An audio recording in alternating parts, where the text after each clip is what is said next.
Hoje não é sobre filho meu não acessa pornografia. Não é sobre não acessa, é sobre quando que ele vai acessar. Que ele vai. Não, mas eu não vou dar tela pro meu filho. Mas em algum momento ele vai estar na escola, ele vai estar com um amiguinho que tem acesso ao telefone e vai mostrar pra ele. E aí a gente entra naquele lugar do quanto as crianças têm sido erotizadas muito cedo, porque o mundo que a gente vive hoje é esse mundo tecnológico. Por que as mulheres nesses jogos de videogame, elas são tão sexualizadas? Meu filho tava vendo um anime, acho que é aquele, eu não sei qual que é, um animezinho de gibizinho. Aí num pedaço lá na imagem, um negócio bem inocente, tinha uma mulher, um peito desse tamanho, uma cintura desse tamanho, uma blusa branca molhada. Pra que isso? O quanto, isso é o quê? Habituando o olhar da criança. Foi tirado o direito aos homens de sentir, de se emocionar. Os meninos, desde muito pequenininhos, são criados na linha de homem não chora, isso é coisa de mulherzinha, isso não pode, isso engole esse choro. Não pode ter medo, você tem que ser corajoso. Olha os brinquedos dos meninos, é espada, é arma, é luta.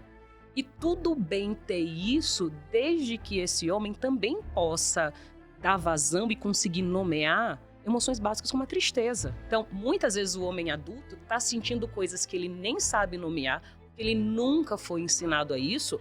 Ele sente uma agonia, isso é muito fácil de confundir com tesão. Tô inquieto, tô agoniado, eu vou... Se eu me Ele sabe que se ele se masturbar com conteúdo muito intenso, aquilo vai trazer um alívio. Só que é um alívio imediato. Não vai resolver a raiz da sua angústia, que são as mais diversas. Estudos mostram que a maioria das pessoas que assistem um episódio de podcast não se inscrevem no canal. Isso acontece com pessoas normais. Porém, o mundo de 3 segundos não é para pessoas normais. Por isso, se inscreva agora para ter acesso ao melhor conteúdo da internet. Seja bem-vindo ao mundo de 3 segundos, onde ser esquisito é o último sinal de sanidade. E o que será que está acontecendo com a saúde mental dos homens? Para responder isso, eu estou aqui com uma convidada muito esquisita, a psicóloga dos homens, Gabriela Cruz. Seja muito bem-vinda. Muito obrigada, Elias. Uma honra estar aqui. Pois é, eu recebi ao longo dos anos esse título de psicóloga dos homens, porque eu me interessei demais pela ideia do estudo desse universo masculino. E tem alguma diferença entre lidar com o homem e com a mulher? Tem bastante diferença. Acho que os homens, eles são bem resolutivos, né? E eu acho que abrir esse espaço de terapia para eles é o lugar onde ele pode mostrar as esquisitices. Acho que o homem é uma das maiores... É esquisito, né? Porque ele é muito exigido para performar. O homem é exigido ele andar sempre numa linha de um lado. Eu acho que é por isso que está havendo tanto adoecimento. Ótima essa ideia de você promover a esquisitice, porque todos nós, né? De perto ninguém é normal. Sim. Então promover isso é muito bacana. E a questão da... Você tem alguma dificuldade em fazer com que os homens se abram numa sessão? Porque o homem, ele geralmente é mais fechado, né? O homem não é acostumado a falar dos sentimentos. Então tem toda aquela questão da nossa criação, que a gente tem que ser forte e tal. Como é que você lida com essa questão de estar diante de uma pessoa, até da procura, né? Os homens procuram muito hoje. Você chegou num ponto bom, é que os homens, eles são ou eles foram socializados, ensinados a serem assim. Então, uma vez que ele encontra num espaço de terapia o lugar para lidar com isso, e ele vê valor nesse encontro, ele fica... Eu tenho dificuldade de abrir a minha agenda, porque muitas vezes os pacientes chegam para lidar com a situação pontual, que eu lido bastante com a questão da pornografia, né? Muitos deles enveredam em processo de terapia porque vem ali um espaço valoroso que ele nunca teve. Então, a gente precisa falar sobre esse silêncio dos homens. Então o cara chega em você e não quer mais sair, ele fica... Fica, Gabi, resolvemos isso aqui, entendi, mas tem outras coisas que eu queria falar, porque muitos deles falam, Gabi, eu não tenho espaço nem para conversar com ninguém, porque se eu estou com os meus amigos, a gente não fala sobre essas coisas. A gente fala de série, de futebol, de investimento, mas sobre isso que eu falo com você, eu não converso com ninguém. Eu escuto muito isso. Se a gente for olhar, por exemplo, OnlyFans, todas essas plataformas, o crescimento financeiro de todo mundo que estimula isso, cada vez cresce. Se a gente for observar os números, é um negócio extremamente, talvez, dopaminérgico, né? Que a pessoa, é difícil ela largar. E qual que é a estratégia, na sua visão, para lidar com isso, para um cara que quer sair? Porque tem homens que não querem sair também, né? Tem homens que não querem sair, tem homens que não têm prejuízo e tem homens que têm prejuízo. É importante a gente fazer um tanto dessa diferenciação. O problema não é o que é feito, é como, qual é a finalidade. A pornografia, ela é um excelente aliviador de sintoma. Estou estressado, estou angustiado, estou preocupado, estou triste. Vai pro pornô, você vai encontrar um alívio imediato. A questão é que, o que você quer com aquilo? Não vai resolver o seu problema. Se você tem algo que está acontecendo, que está sempre te deixando estressado, e você está recorrendo à pornografia, a pornografia está resolvendo, no momento, o teu estresse. Rápido. Mas no médio prazo, aquilo não vai funcionar. O que você tem que olhar? Porque, de fato, está levando você a buscar o consumo. Então o cara tá enxugando gelo ali. Exatamente. Está enxugando gelo. Os que tiverem prejuízo com isso vão estar enxugando gelo. Mas a pornografia pode levar a outros comportamentos de, vamos usar o termo, bestialidade? O consumo excessivo ali. Porque geralmente a pessoa começa na pornografia assistindo um vídeo normal. Aí daqui a pouco, talvez aquele vídeo normal não seja mais o suficiente. E ela começa, talvez, buscar vídeos um pouco mais tensos ali, né? Tem essa ideia, né, da questão da tolerância, que a pessoa vai buscando conteúdos cada vez mais intensos. Tem pessoas que vão fazer isso, mas tem muitas pessoas que não. Já recebi muitos pacientes que falaram, Gabi, eu nunca escalonei meu conteúdo. Tá. E isso vai acontecer numa pessoa que faz isso também em outras áreas da vida dele. Não é que a pornografia leve a isso. A pessoa ela já tem uma predisposição a fazer isso. A pornografia aparece muito como um sintoma dentro de um quadro de uma pessoa que vai ter, por exemplo, a gente chama de transtorno de impulso. Tá. Na realidade, existe alguns consensos dentro da psicologia. A psicologia saúde mental ela é guiada por alguns guias. Nós temos um guia que é o DSM, que é a cartilha por onde médicos e profissionais de saúde, psicólogos, fisioterapeutas conversam. É como se fosse algo que traduzisse ali. O DSM-5, ele diz, não tem como a gente olhar e tratar a pornografia pela via da adicção, porque ela não se comporta como um vício. O vício realmente faz a gente buscar doses cada vez maiores, porque a gente desenvolve o que entendemos por tolerância. Já a pornografia, ela se comporta de um jeito diferente. E se ela aparece com essa característica de você estar escalonando cada vez mais, isso demonstra que você não tem um controle sobre o comportamento. Então, se você tem algo onde você perde o controle de um comportamento e ele vai se tornando intenso e ele dura ali mais de 6 meses, busque um profissional de saúde, um psicólogo, que tenha expertise em sexualidade para avaliar se você não está dentro de um quadro de compulsão sexual. E você vai ser impulsivo em outras áreas da tua vida também. Então, a pornografia, ela denuncia algo que você já tem por característica.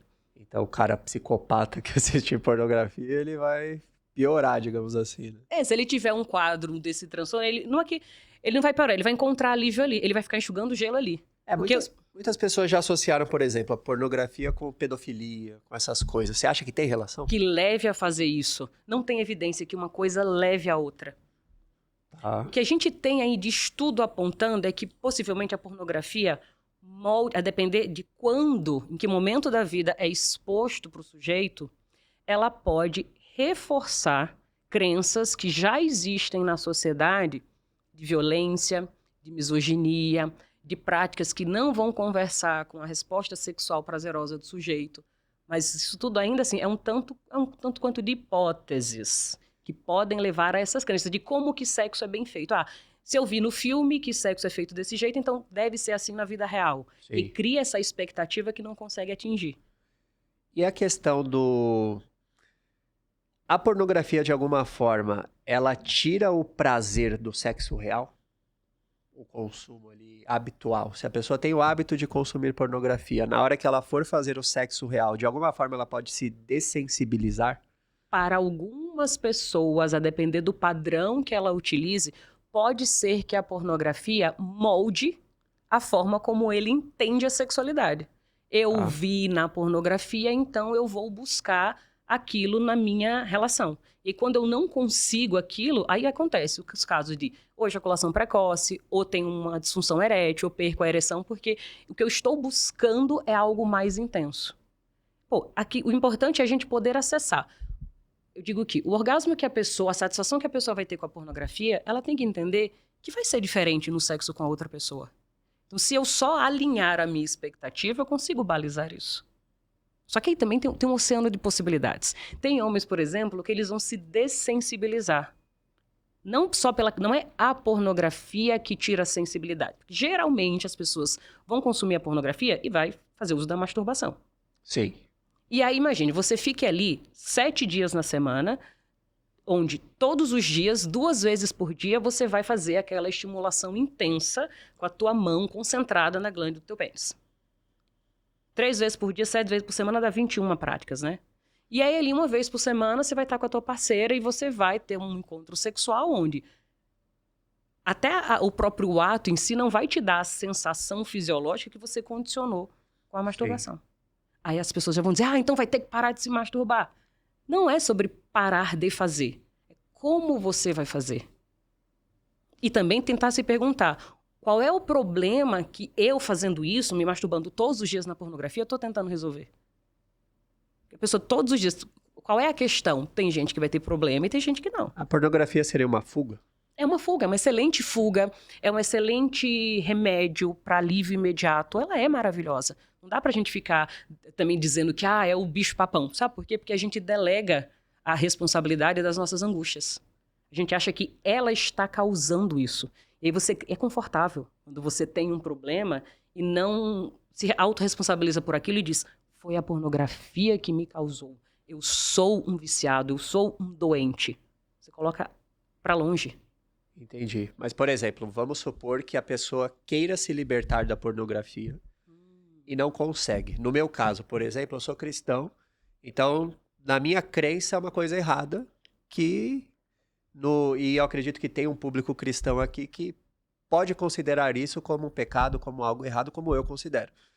Como é que esse cara que considera isso algo errado, por questões de espiritualidade, consegue se libertar se ele está viciado? Ótima pergunta. Porque aí entra o ponto, Elias, de como isso te toca. Tá. Existe o cristão que tá ali, entende naquela regra religiosa um valor. Tá. E quando isso acontece, sabe o que acontece? Você guia as tuas ações por esses valores. E tem o cristão, ou a pessoa que vai buscar na religião uma salvação. Eu quero que alguém me diga que eu não posso para eu fazer, mas ele não vive aquilo intrinsecamente. E viver aquilo intrinsecamente é guiar as ações. Legal. Então, os valores são algo que te ajuda a te sustentar. Então, quando o paciente chega para mim para buscar isso, a primeira coisa que eu vou investigar nele são os valores. Só que tem que ser uma investigação profunda. Como é que eu sei que algo é valoroso para mim?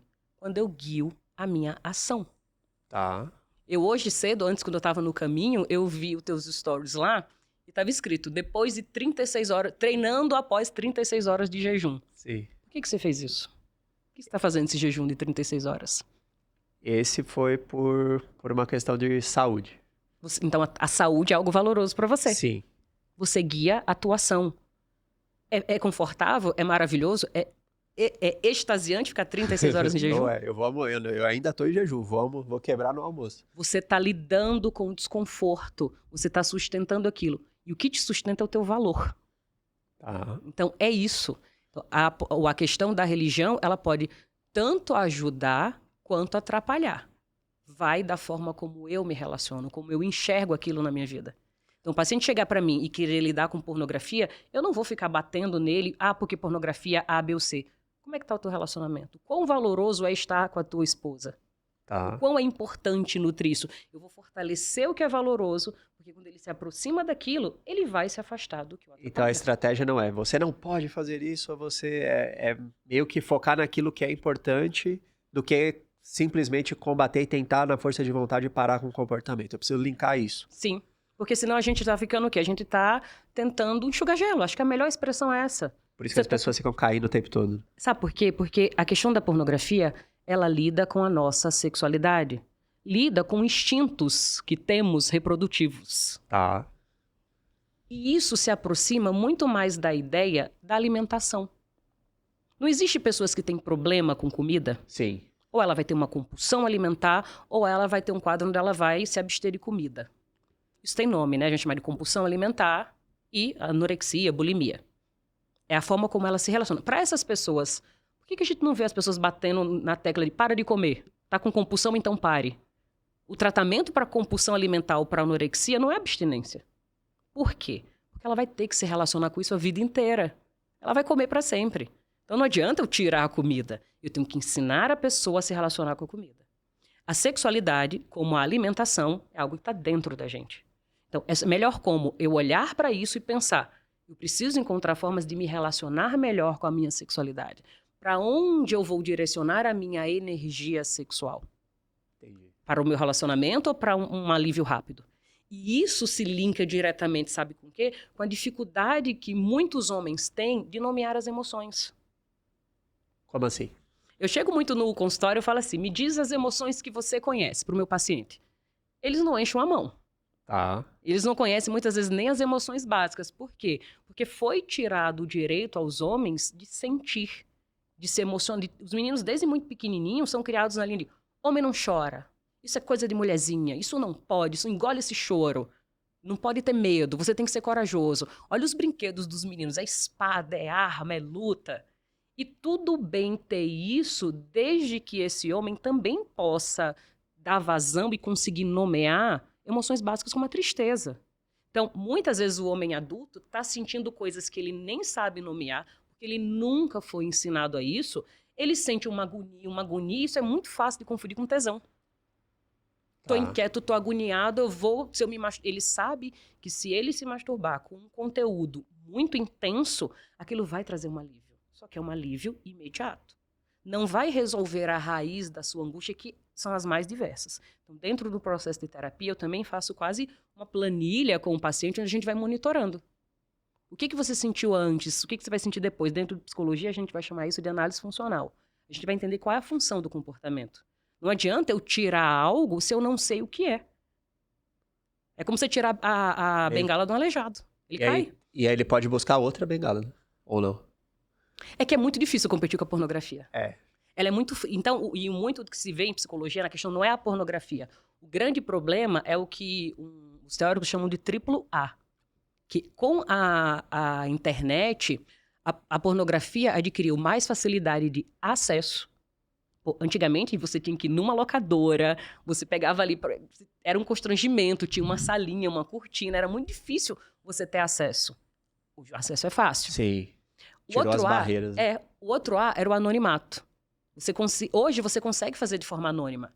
Antigamente não, você tinha que ir na locadora, ou você tinha que roubar a fita do teu pai, Sim. era um negócio que você poderia ser pego. Hoje não, você acessa e de forma anônima. E um outro termo que usa é o affordability, que seria algo como barato, traduzindo seria algo barato, acessível. Acessível. É algo mais acessível, né? Tá na palma da mão, tá no celular. De graça. Então mais mudou a forma como a gente acessa a pornografia do que a pornografia em si. Eu sei que você está curtindo o episódio e um dos motivos de eu ter criado o Mundo de 3 Segundos é dar voz a quem tem o que dizer, assim como a gente fez com todas essas pessoas que você está vendo aqui na tela.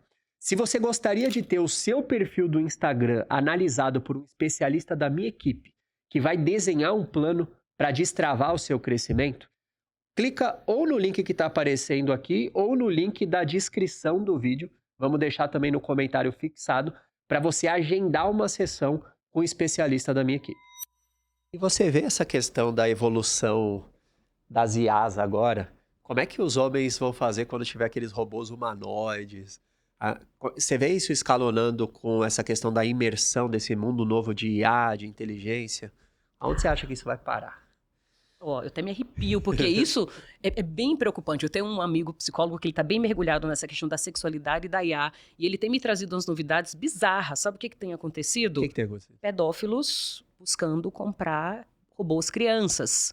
Nossa. Pedófilos usando IA, que aí tem uma IA que você consegue forjar, fazer videochamada com a criança. Você desenha o perfil lá, a voz que ela vai ter, a aparência que ela vai ter, os comportamentos que ela vai ter, e ele vai simular um chat e ele vai ficar ali lidando com a IA, retroalimentando a tua parafilia. Aí as pessoas falam, nossa, mas será que isso não é uma boa solução? Porque aí ele não vai abusar de crianças, ele vai usar IA? Não, porque esse é o tipo de transtorno que não é um transtorno socialmente aceito, é crime. Você ter relação sexual com uma pessoa que é incapaz de consentir, isso configura crime. E quando você coloca um IA, que você está ali lidando com uma criança, você está alimentando o teu transtorno. Ele vai fazer IA, mas ele também mantém um padrão dele buscar na rua. Isso daí tem muita coisa preditiva. Eu lembro que tinha um anime chamado Chobits. Eu vi esse anime há uns 20 anos atrás, que era um cara que se apaixonava por um robô. E ele enfim, casou com o robô ali praticamente, né? Morava junto. Então veja que o mundo muda, as pessoas mudam, as tecnologias vai chegar. Então a gente tentar não é o que acontece, é como a gente vai se relacionar com tudo isso que está chegando. É a gente estar atento ao que vai ser de benefício e o que vai ser de malefício. A gente vai ter que se adaptar. Por mais que a gente não queira, a gente vai ter que se adaptar. A sexualidade muda. Tem práticas que, sei lá, 40 anos atrás era normal. Nossas avós, nossas bisavós, com 12 anos, casar com um homem de 40 era normal. Hoje a gente chama isso de pedofilia. Sim. Mas 40 anos atrás era normal. Então, muito rápido. Né? As coisas mudam pro bem e pro mal. A questão da... Ontem eu tava conversando com alguém, que eu não lembro agora que conversa que foi, mas que ela falou que a questão cerebral da sexualidade tá muito perto da comida. Tem a ver? É o mesmo... Sim. Como é que funciona isso? É por isso justamente essa relação, que tá na questão da recompensa. Tem a ver com predição de recompensa. Qual que é a área do cérebro que ativa? Se a gente pensar no que estimula o... Nós temos um centro de recompensa. Tá. Existe essa estimulação. Então, tudo que gere prazer imediato vai estar ligado.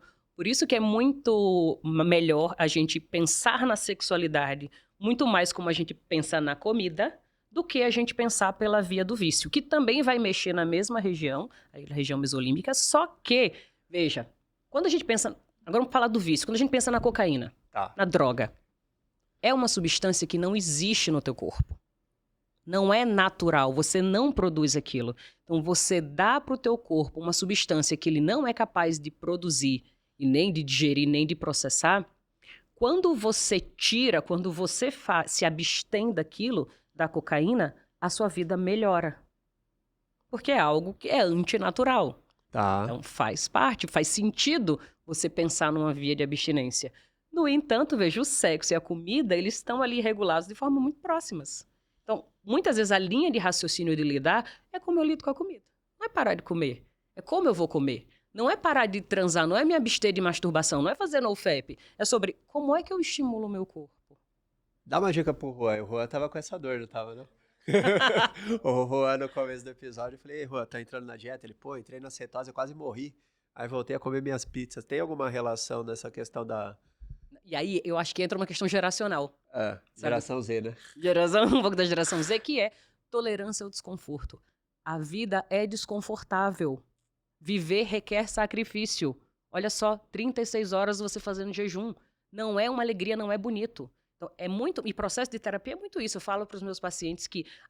quer dizer, as pessoas falam, terapia é coisa de gente doida, é coisa de gente fraca. O quê? Terapia é lugar de gente corajosa. É alguém que chega assim e fala, Gabi, tô pronto para olhar para os meus demônios. Tô pronto para aprender a lidar com isso. A terapia, ela não vai facilitar a tua vida. Ela vai te ensinar a você a tolerar desconforto. Mas se a gente pensar, por exemplo, hoje o mundo ele é construído pro conforto. Isso. A gente tá num mundo que eu chamo de um mundo de 3 segundos, que tudo é fácil. Eu tô a 3 segundos de pedir um iFood, eu tô a 3 segundos de ver um vídeo na internet. Antes eu precisava ir na locadora, eu precisava ter um desconforto muito maior. Só que hoje as crianças e os jovens já nasceram nesse mundo digital que tudo é fácil. O que esse cara precisa fazer mentalmente para... E qual que é o problema de ele se deixar se levar por isso, por uma vida confortável sem atividades que geram esforço? O nosso cérebro é o mesmo desde o período das cavernas. Tá. Então, toda essa estimulação que a gente recebe, essas facilidades que a gente recebe, hoje é algo que a gente não sabe onde é que vai dar. A gente está tendo indícios. Eu tenho um filho de 10 anos. E, de fato, quando eu chego para ele e digo e atraso o tempo dele que ele vai começar a ver desenho, ele vem, você tá transformando a minha vida num tormento. A minha vida é um tormento. Porque ele ficou ali 3 horas sem tela. Me preocupa, eu converso, aonde que vai dar? Eu tenho um filho, quem que ele vai se tornar? A tolerância à frustração dele é baixa. E eu já entendo, não, peraí. Eu coloquei ele esse ano, ele foi pro pádel, ele foi pro jiu-jitsu, esse moleque vai ter que sentir dor, esse moleque vai ter que lidar com desconforto. Eu acho que se tem um caminho para a paz, é sobre deem desconforto pros seus filhos, porque o mundo já tá confortando ele demais. Então, eu ouvi uma frase daquele... Não sei se ele é psicólogo, ele é famoso nos Estados Unidos, o Huberman, sabe? Andrew Huberman. Daniel Huberman. Ou Andrew, não sei. Que ele fala que quanto mais fácil é o prazer, mais perigoso ele se torna. Pornografia. Entra nisso. É fácil. O acesso, o conforto, o anonimato, mais perigoso se torna. Perigoso se torna porque você não vai... A gente cresce no desconforto. E aí onde entra essa coisa da importância dos valores. Mas não é um valor que vem de fora para dentro. A gente precisa pensar sobre valores. Se você vende produtos digitais e está cansado de pagar taxas abusivas para as plataformas, você precisa conhecer a Unprofit, que é a plataforma que os grandes estão usando para colocar 20% a mais de dinheiro no bolso pelas suas vendas, porque é a única que não cobra taxas e devolve os juros das suas vendas para você. Isso faz muita diferença no final do mês. Ainda mais com todos os novos custos e impostos no tráfego pago. Para fazer uma demonstração gratuita e ver isso acontecer nas suas vendas por conta própria, acessa onprofit.com. Aí que tá. Hoje a gente vive num mundo também que não existe mais verdade, que as pessoas estão cada vez mais descaracterizando essa questão dos valores. O que é verdade para um, o que é verdade para outro. Então, eu vejo que muita gente não tem. Se você for observar, você pergunta, quais são os seus princípios, seus valores? Você tem dificuldade de extrair isso? Não, porque dentro da psicologia existe uma abordagem que só trabalha isso. Tá. Vou até recomendar uma leitura. Você, como tendo muitos homens, tem uma leitura muito legal que traz o insight que mais um público geral pode se aproximar da ideia do que é um valor. É um livro de um médico chamado Viktor Frankl. E ele escreveu um livro chamado Em Busca de Sentido. Tá. Nesse livro, ele conta a história de vida dele no campo de concentração nazista. Ele foi preso lá e ele era um médico. E ele trabalhava no hospital lá do campo de concentração. E num belo dia, depois de muito sofrimento e muita agonia, um amigo dele chamou ele para fugir. Olha, essa madrugada a gente vai fugir. Eu não, será que é bom dar spoiler? Pode Ó, dar, se você não quiser, se você for ler o livro, dá uma pausa, pula um pouquinho que eu vou dar spoiler. E aí, o amigo dele faz esse plano de fuga, chama ele, e na hora de fugir, ele olha assim pro hospital, vê as pessoas que ele estava ali ajudando, ele vira pro amigo e fala, não vou. E ele volta pro campo de concentração, continua trabalhando no hospital, e ele diz que ali ele é inundado por uma paz que ele nunca sentiu na vida. Por isso, e nesse livro a gente entende que valores é algo que vem de dentro para fora. É diferente de quando é um valor imposto. Então não é que as pessoas não têm valores. Todo mundo tem valor porque todo mundo vive. Todo mundo direciona o teu comportamento a algo. Os teus valores vão estar ali. Muitas vezes para onde você direciona a tua ação. Aquilo nem faz muito sentido, mas eu vou, por exemplo. Você vai numa mercearia, num barzinho assim, num mercadinho de esquina. E você chegou lá, tá lá a Dona Maria, 60 anos, toda perdida, vai fazer a cobrança e te dá um troco errado, ela te dá um troco a mais. Tu chegou no estacionamento, tá um calor desgraçado, você sentou no teu carro, você tá todo suado e você pega e olha e ela te deu um troco a mais. O que você faz? Tu volta. Por que você volta? Não faz sentido. Foi ela que errou. Tá um calor danado, você tá no teu carro, você tá quase saindo. Por que você vai voltar? É um valor que vai fazer você voltar. É algo dentro de você. Veja, quando a gente olha de fora, não faz sentido logicamente ou matematicamente, mas algo te impulsiona aí. Isso é o valor. Mas você percebe que hoje as pessoas estão se comportando de forma contrária a valores por talvez comportamentos automáticos, enfim, pornografia. Às vezes a pessoa valoriza a família, mas é viciada em pornografia. Bom ponto. Muitas vezes são pessoas que elas estão desalinhadas com os valores. E aí, não é que ela esteja valorando a pornografia, mas o quanto por trás ela não está lidando com um sofrimento, que ela nem sabe que é, porque o cara não consegue nomear o que ele está sentindo. E, putz, a minha família é muito valorosa para mim, mas eu tô com esse problema aqui. O seu problema é a pornografia ou o seu problema é a questão financeira que você está lidando e você está preocupado sem saber como que vai sustentar a tua família? E isso é tão insuportável para você que automaticamente o teu cérebro vai buscar um conforto e você já tem gravado o caminho de que onde é que eu encontro conforto rápido, intenso e muito gostoso? Pornografia. Eu acho que não sei se tem algo que substitua essa dopamina tão intensa e barata e forte que a pornografia te dá. No nosso cérebro, a gente tem meio que... A Ana Lembe, no livro lá, Nação Dopamina, é um livro bem simplinho, mas ela traz um exemplo bem legal, que ela diz que o nosso sistema de prazer e desconforto funciona como uma balança. Então, quando puxa muito para um lado, por exemplo, na balança do desconforto, A mesma região do nosso cérebro, ela quer voltar para o equilíbrio. Quando você se desconforta muito, ela quer te puxar para o lado do prazer. Você está 36 horas sem comer. O quanto muitas vezes não vai passar um pensamento de uma comida altamente palatável. Muita gordura ou algo muito gostoso. E ainda assim você vai direcionar o teu comportamento alimentar para algo que te nutra. Sim. Isso é valores. Isso é uma coisa que a gente tem controle sobre o nosso comportamento. Como é que é feito esse alinhamento de alguém que está desalinhado? Como é que se você pudesse dar um conselho para uma pessoa que ela tem um comportamento que ela não quer fazer. Então ela, por exemplo, é o caso do viciado em pornografia ou minha dificuldade, excesso de tela. Eu trabalho com tela e todos os dias é uma luta que eu queria usar menos tela do que eu uso. Mas tem dias que a tela me puxa e eu vou ver, eu passo 2 horas a mais do que eu gostaria no celular. Nesse mundo dopaminérgico que as coisas são feitas para te viciar, como é que eu conscientemente trago de volta e luto contra isso? Olha, honestamente, eu diria que a pessoa se beneficiaria muito de um processo de terapia numa pessoa que tenha expertise naquilo. Existe, por exemplo, psicólogos que são especializados só para lidar com questões de telas. Ah, é? E ele consegue olhar contigo e ele vai fazer uma análise funcional de entender qual é a função, o porquê e o propósito, o que antecede, o que tem de consequência quando você faz uso de tela. E é muito legal porque vocês constroem juntos, você enxerga junto um problema. A gente só consegue mudar aquilo que a gente nomeia. Ficar batendo num sintoma, eu quero parar. Muitas vezes perde o sentido se você não entender o propósito por trás. Tá. O que isso aqui está tentando resolver? Então, junto com o terapeuta, vocês olham para aquilo, chegam num lugar e aí vocês conseguem direcionar para ações mais conscientes. Em psicologia, infelizmente, não tem requisinho, não tem dica, não tem passo a passo.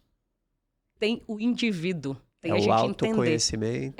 Tem que entender como que aquilo está se estruturando ao redor da pessoa. A pessoa fica falando, Gabriela, você fica dizendo que pornografia não é vício porque está alimentando indústria. Gente, não está alimentando indústria nenhuma. Se fosse vício, era muito mais fácil, se abstenha. Qual que é a dica para cocaína? Qual que é a dica segura para uma pessoa de álcool? Para de beber. Não existe dose segura para álcool. Não existe dose segura de cocaína. Pronto, isso é universal. Agora, quando a gente vai pensar em algo muito mais complexo, como é a questão da pornografia, não é um vício, é muito mais a ideia de como a pessoa se relaciona com aquilo. A tela, qual é a função? Por quê? E a partir disso, vocês conseguem pensar em estratégias que vão servir a você, com propósito. Existem algumas estratégias que você fala, essas estratégias costumam funcionar? Na fuga na mudança de comportamento? Se eu diria universal, seria clareza de valores. As pessoas não têm clareza dos valores, porque é tudo tão imediato, é tudo tão fácil, que é muito tentador. O nosso cérebro, ele tem uma... não vou falar pré-programação, não, mas ele aprende rápido a ver o que é confortável. Porque ele é um poupador de energia, ele sempre vai estar tentando automatizar um comportamento. Então, se você tiver um problema e você der uma solução rápida para ele, ele vai aprender rápido aquela memória, ele vai colar naquilo e vai buscar aquilo. Então, você tem que ter consciência disso e direcionar o teu comportamento para o que é valoroso. A gente não controla as nossas emoções. A gente não controla. Emoção, a gente nomeia. Estou sentindo isso. E o que temos de evidência, sabe o que é? 80% do alívio de uma situação, ele acontece quando você consegue dar nome ao que você está sentindo. Desculpa, peraí, não sei se é 80 ou se é 20. Era uma proporção assim. Que seja 20, eu vou botar 20 para eu não errar. Mas assim, posso dizer, você vai encontrar alívio só de conseguir dizer. Isso aqui é tristeza. E o que acontece hoje é que qualquer coisa que a gente sinta que incomode, eu corro pro chocolate, eu corro pra pornografia, eu corro pra tela, pro alívio rápido. Porque a gente aprendeu que existe emoção boa e emoção ruim. Não existe emoção boa e emoção ruim. Existem processos que acontecem dentro da gente que estão sinalizando algo. Eu adoro as emoções ruins. Se tem uma emoção que eu sou apaixonada, é a raiva e o medo. Eu adoro o medo. E a gente tem um preconceito com o medo. Eu acho que não tem emoção que mais te proteja do que o medo. O medo, ele não tá te dizendo não faça. O quanto o medo tá dizendo assim, tome cuidado, vá por esse caminho, preste atenção nisso. Eu digo que quando a gente entende, perceber que o medo não é uma muralha que tá aqui na nossa frente. Porque muitas vezes tô com medo, travei, não vou, não quero. Muitas vezes o medo é só uma voz que tá dizendo assim, você tem certeza? Tome cuidado. Dirige mais devagar. Preste atenção nisso aqui. Se você pegar o medo, tirar ele daqui e colocar ele aqui, você tem um baita de um aliado. Isso me lembra o... Não sei se cabe no mesmo exercício, o Tim Ferriss. Não sei se você conhece o Tim Ferriss. Acho que não. É um autor que fez o Trabalho 4 Horas por Semana. Ah, tá. Conheço esse livro. Ele fez alguns livros assim. E aí tem um livro dele que, se eu não me engano, é 4 Horas para o Corpo, que ele fala de emagrecimento e tal.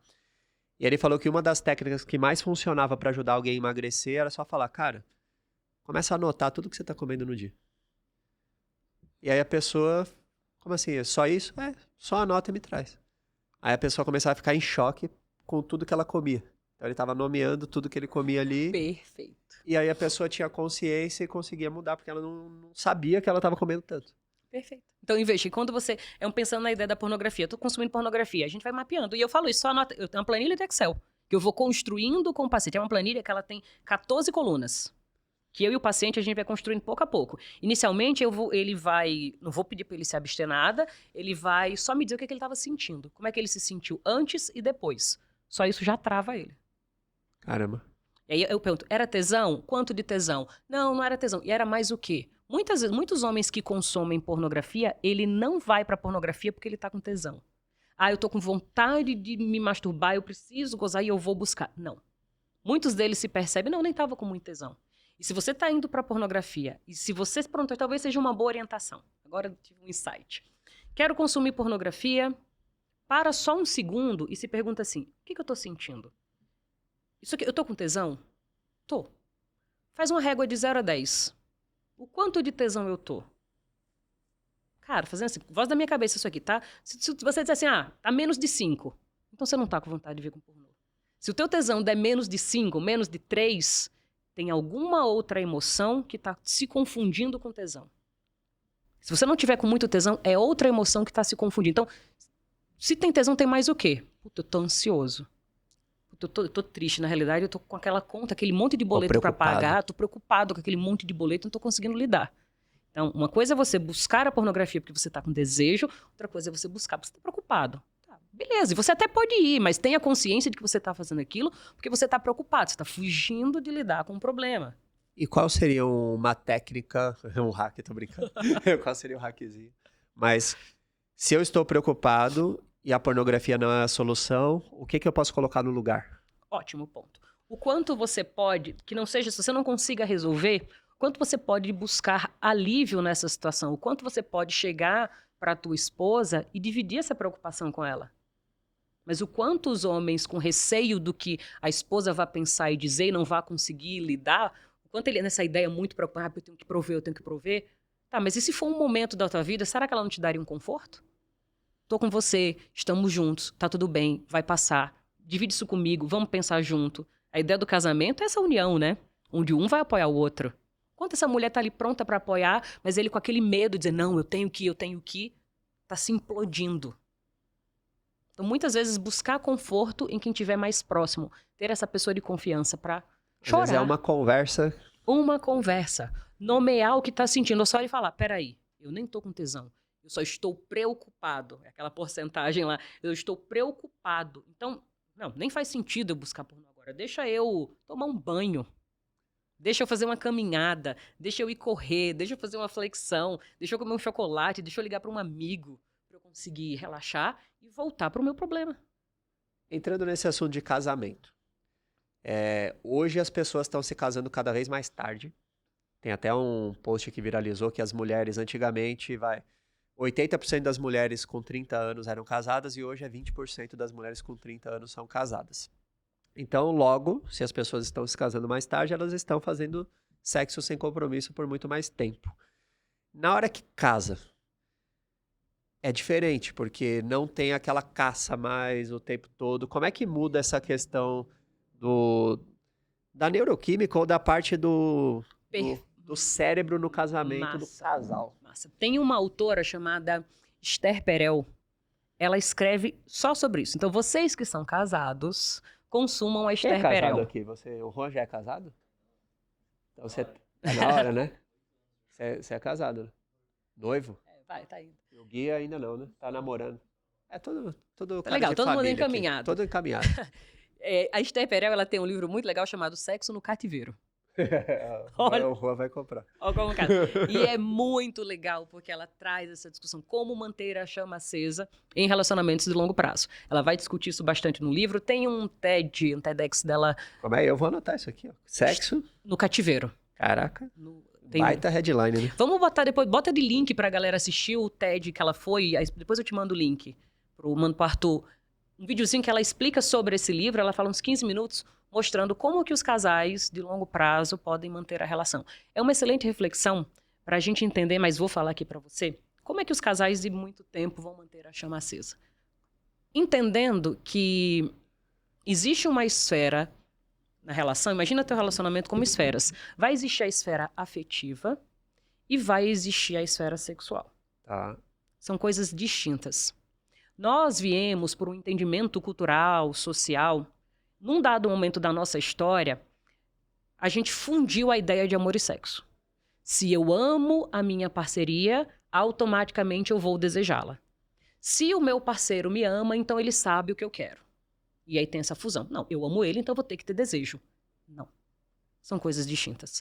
Tudo aquilo que nutre o amor, a gente vai ter que entender e aceitar que é o que mata o desejo. Por que é que o sexo casual é tão interessante? Porque tem o fator novidade. O que é que o amor traz? Segurança, previsibilidade. Eu e você e eu, pro resto da vida, juntos. Eu estou garantido de que eu tenho você. Então, o amor, ele traz segurança, parceria, proximidade, garantia. O que o desejo quer? Desejo quer instabilidade. O nosso desejo é motivado por aquilo que a gente não tem. As coisas que a gente mais deseja é aquilo que a gente não possui. Então, entendendo que são esferas distintas, que se nutrem de emoções distintas, como que eu trago isso para dentro do meu casamento? Como que eu nutro um espaço?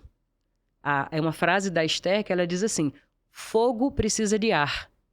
Tá. Então, o quanto esse casal pode de abrir de espaço dentro dessa relação para uma certa individualidade, para um certo distanciamento, para uma certa novidade. Eu brinco que, olha, essa coisa de sex shop, de brinquedo, isso é loja para gente casada. É para a galera que está casada explorar, brincar, conhecer, para trazer esse fator novidade que o desejo pede. Então, isso é um bom caminho, assim. Entenda que isso é diferente e cria esse espaço, busca essa individualidade. Precisa ter dinâmicas diferentes, novidades. Sim. Trazer a novidade para dentro do contexto. Às vezes quando um viaja, o outro viaja. Como é que a gente pode nutrir a saudade um do outro? E a questão do amor? A questão é uma coisa que esfria, é uma coisa que, na sua visão, o amor é um sentimento ou é uma ação? Como é que você definiria o amor? Caramba. Olha, eu acho que amor é uma escolha. Amor é sobre você escolher todos os dias estar ali. E acho que é um pouco difícil, acho que talvez a gente esteja se perdendo um tanto dessa ideia de amor, porque a gente coloca muita expectativa no amor. O amor vai resolver tudo. Não, o amor não vai resolver tudo. Amor é uma escolha diária que você faz todos os dias de estar ali com aquela pessoa e que você vai ficar, que você vai permanecer ali. Então, essa questão de acabei meu casamento porque faltou amor. Faltou uma decisão de continuar. Faltou uma decisão de continuar, faltou mais você entender o que era amor pra você, o que era valoroso pra você. Será que foi só o amor? Será que não tem outras coisas que você tá com dificuldade de nomear? E que de fato fez acabar? Eu tô vendo que essa questão de nomear é importante. Terapia é pedagogia das emoções, é escolinha de emoção. Eu brinco. É muito do trabalho do terapeuta, a gente chama de psicoeducação. Porque nós não fomos educados. É a Lúcia Helena Galvão, que é aquela professora de filosofia da Nova Acrópole. Eu já vi alguma coisa. Ela tem um vídeo que ela fala sobre, acho que o Caibalian. Não sei, é um vídeo que ela tem. E ela traz um insight pra gente bem poderoso. Ela diz assim, olha, quando a gente tem um bebê, a gente comemora tudo. A gente comemora quando a criança senta. A gente comemora quando a criança segura um garfo, quando come sozinha, quando fica em pé. Mas ninguém se ocupa de chegar para uma criança quando chora e ensina ela a nomear o que ela está sentindo. Ninguém diz, isso, neném, isso, você tá triste, isso que você tá sentindo é tristeza. Tristeza é desconfortável mesmo, vou te dar um abraço, tô aqui com você. A gente não ensina a nomear as emoções. Então a gente já nasce, em momento algum é feito isso. Então, quando a gente cresce, a gente sente as coisas, a gente fica buscando essas válvulas de escape, a gente não sabe nomear. Aí a terapia é esse espaço. Vem cá, vamos sentar, vamos aprender a nomear? O beabá. Beabá. E aí usa muito da ferramenta de psicoeducação. E a partir de nomear as emoções, eu consigo entender o que eu faço, por que eu faço, qual é a função daquilo. E eu consigo redirecionar as minhas ações. Quem você acha que tá com a saúde mental mais ferrada hoje, o homem ou a mulher? O homem. O homem? O homem. Por quê?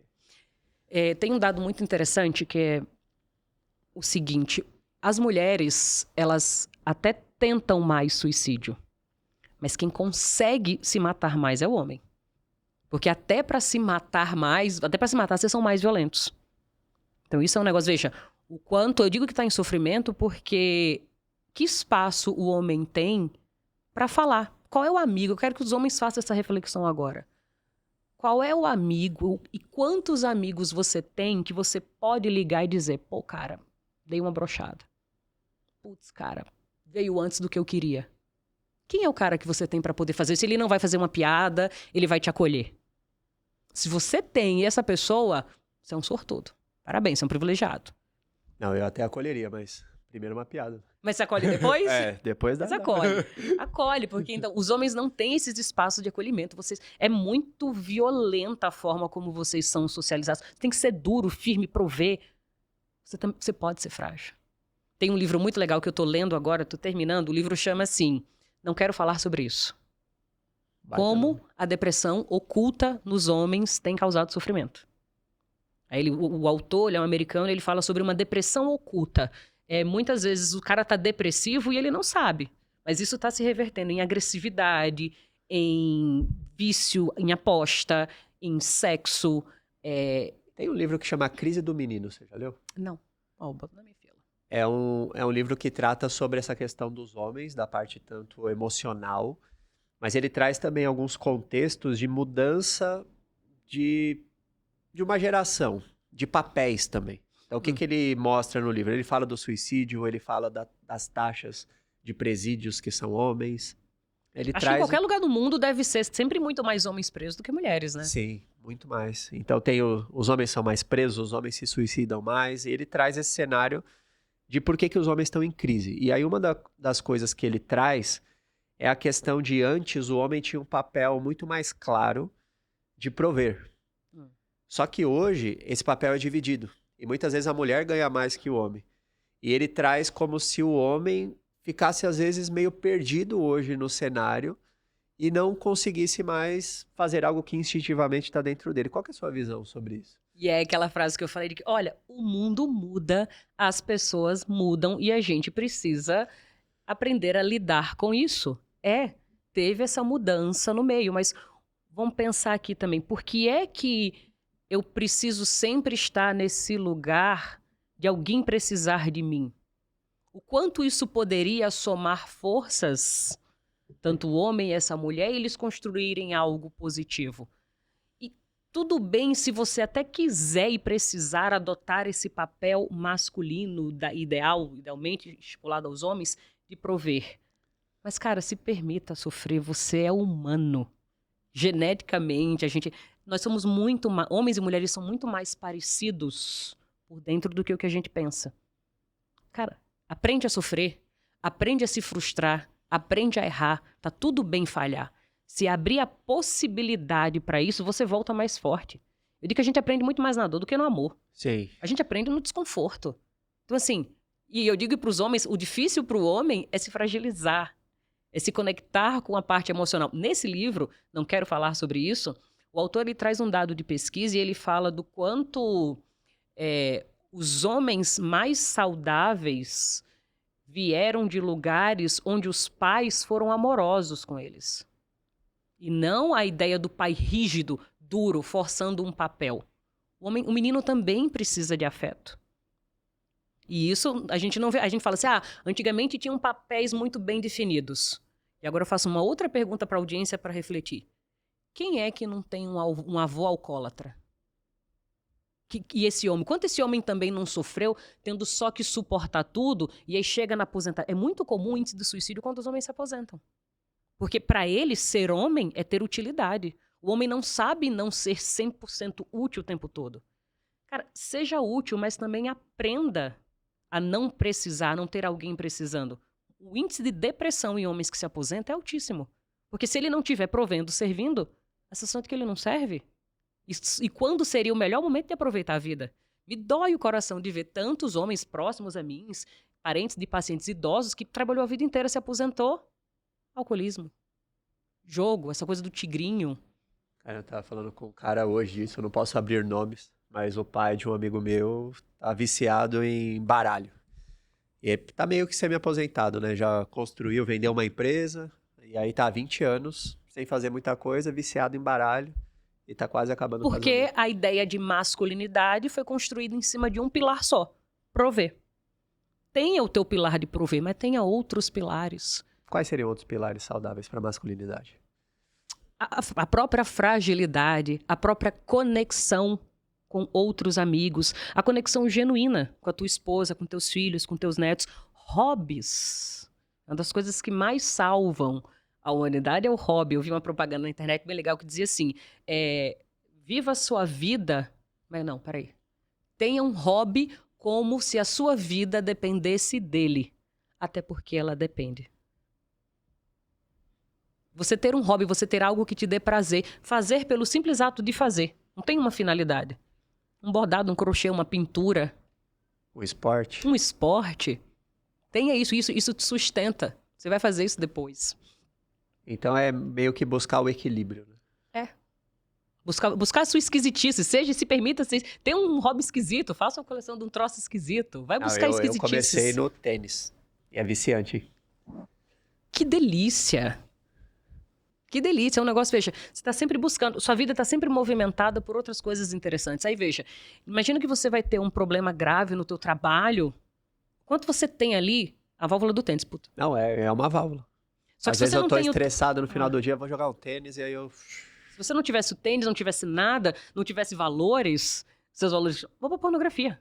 Tá agoniante demais aqui, vai pra pornografia. Então, muito também da ideia da pornografia, os valores... Hobbies, desenvolva outros hobbies. Ah, mas não vai ser tão prazeroso quanto a pornografia. Não vai. Bem-vindo ao mundo adulto. Bem-vindo à vida adulta. A gente tem que entender que existe uma chave que vira. E eu acho que essa geração Z, acho que é uma válvula importante. Eu atendo muito paciente adolescente e eles ficam meio assim quando eu falo isso para eles. Entenda que de quando você é criança até a tua adolescência, até você entrar, sei lá, na faculdade, as tuas questões envolvem prazeres imediatos. Veja que quando você é criança, sua meta é o quê? Passar de ano. Você fica ali 8 meses estudando, passou de ano, ganhei. Quando você entra na faculdade, o joguinho já muda. Você não vai passar de ano. Você tem ali 4, 5 anos para você conquistar algo que é uma carreira que talvez vá dar certo ou não. Então, entrar nessa vida adulta é você virar a chave. A partir de agora, os meus prazeres não são mais imediatos. Agora, eu preciso virar a chave para o prazer de médio e longo prazo. Se você começou a se tornar adulto e você está tendo prazer imediato, desconfia. Desconfia que aquilo tá te desviando. Vida adulta é... Se tá fácil, tá errado. Pensa assim. Eu acho que isso é um bom guia. Uma coisa que me veio à mente agora, eu não sei se é um assunto que conecta, mas assim, eu andei lendo alguns livros sobre o processo de escolarização. Por exemplo, tem um livro que chama Armas de Instrução em Massa, outro livro que chama Emburrecimento Programado.